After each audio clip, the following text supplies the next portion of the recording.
Kuangazia hapa kidogo kwenye yale yaliyokuwa yameweza kujiri hasa kule bungeni, katika bunge pendwa kabisa, bunge la Jamhuri ya Muungano wa Tanzania, baada ya wabunge kula kiapo kwanza baada ya kumpata spika wa bunge lakini pia vile vile baada ya bunge kula kiapo na baada pia vile vile ya kutangazwa waziri mkuu Dr. Mwigulu Lameck Nchemba, waziri mkuu mteule. Nikajaribu kidogo kupitia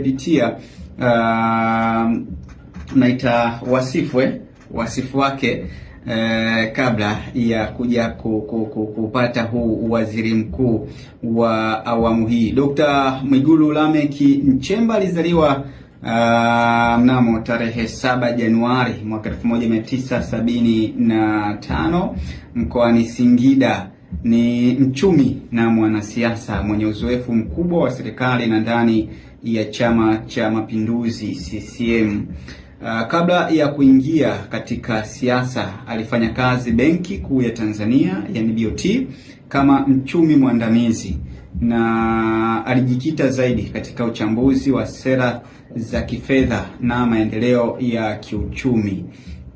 Kama ambavyo umesema hapo ndugu yangu Twalibu kwamba alikuwa kwenye sekta ya masuala ya fedha, na mnamo mwaka 2010 alichaguliwa kuwa mbunge wa Iramba Magharibi, kisha akateuliwa kushika nafasi mbalimbali muhimu serikalini, ikiwemo naibu waziri wa fedha ambapo alichukua mwaka 2012 2014, waziri wa mambo ya ndani 2015 hadi 2018, na waziri wa fedha mipango 2021 hadi 2025. Yani mpaka anakuja kupata wadhifu huu au mamlaka haya ya kuwa waziri mkuu, manake alikuwa ndani ya wizara ama alikuwa ni waziri wa fedha na mipango. Dr. Mwigulu anajulikana kwa kusimamia nidhamu ya bajeti, uwajibikaji na uwazi katika matumizi ya fedha za umma, na pia kwa falsafa yake ya uwajibikaji na nidhamu ya kazi.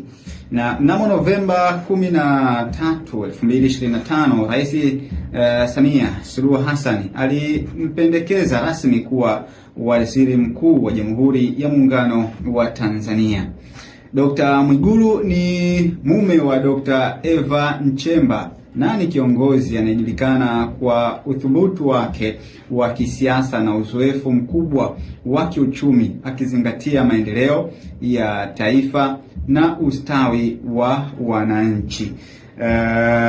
Kama ilivyo kawaida kila awamu ya urais kuna kuwa pia vile vile na awamu za mabaraza ikiwemo na mawaziri. Kwa hiyo tumetoka huko tulikotoka, tulikuwa naye Fredrick Kisumari, tukaja pia tukawa naye pia tulikuwa naye waziri mkuu Majaliwa.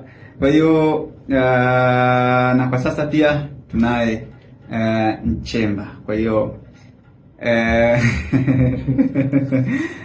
waziri ambaye mwanasiasa ambaye mwanasiasa ambaye anafahamika kwa ukali, si ukali wa kuonea. Unajua kuna ule ukali wa uonevu, sio mabavu, ule ukali wa vitendo na maneno pia, na mwenye misimamo pia ya namna hiyo, ambapo napokuja swala lenye kutizama masuala mapana ya taifa